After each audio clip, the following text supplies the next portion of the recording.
ಮತ್ತು ನಾಳೆ ಮೇಂಟೆನೆನ್ಸು ಈ ಅಪಾರ್ಟ್ಮೆಂಟ್ ಸಿಸ್ಟಮಲ್ಲಿ ಏನು ಅಂದರೆ ಮೇಂಟೆನೆನ್ಸ್ ಪ್ರತಿ ತಿಂಗಳು ಅವ್ರು ದುಡ್ಡು ಕೊಡಬೇಕಾಗ್ತಾರೆ.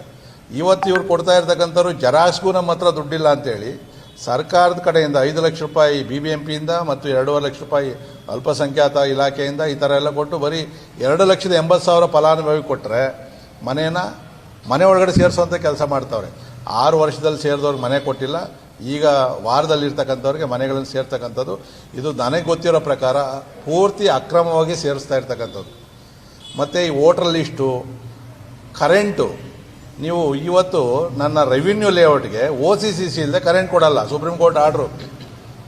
ಆದರೆ ಇವರು ಸರ್ಕಾರಿ ಜಾಗಕ್ಕೆ ಇವರು ಕರೆಂಟ್ಗಳನ್ನು ಕೊಟ್ಟವ್ರೆ. ಅಕ್ರಮ ಅಲ್ವಾ ಅವ್ರು ಕೊಟ್ಟಿರ್ತಕ್ಕಂಥದ್ದು. ಫಸ್ಟಲ್ಲಿ ಮನೆ ಕಟ್ಟಿರೋರ ಮೇಲೆ ಕ್ರಿಮಿನಲ್ ಮೊಕದ್ದಮೆ ಹೂಡಬೇಕು ಸರ್ಕಾರಿ ಜಾಗದಲ್ಲಿ ಮನೆಯನ್ನು ಕಟ್ಟಿರ್ತಕ್ಕಂಥವ್ರಿಗೆ. ಯಾರು ಕರೆಂಟ್ ಅಕ್ರಮ ಕೊಟ್ಟವ್ರೆ, ಅಕ್ರಮ ದಾಖಲೆಗಳನ್ನು ಕೊಟ್ಟು ಅವ್ರ ಮೇಲೆ ಕ್ರಿಮಿನಲ್ ಮೊಕದ್ದಮೆ ಆಗಬೇಕು. ಎಲ್ಲ ಮಾಹಿತಿಯನ್ನು ಕೂಡ ನಾವೀಗ ಸಂಗ್ರಹವನ್ನು ನಾವು ಮಾಡ್ತಾ ಇದ್ದೀವಿ.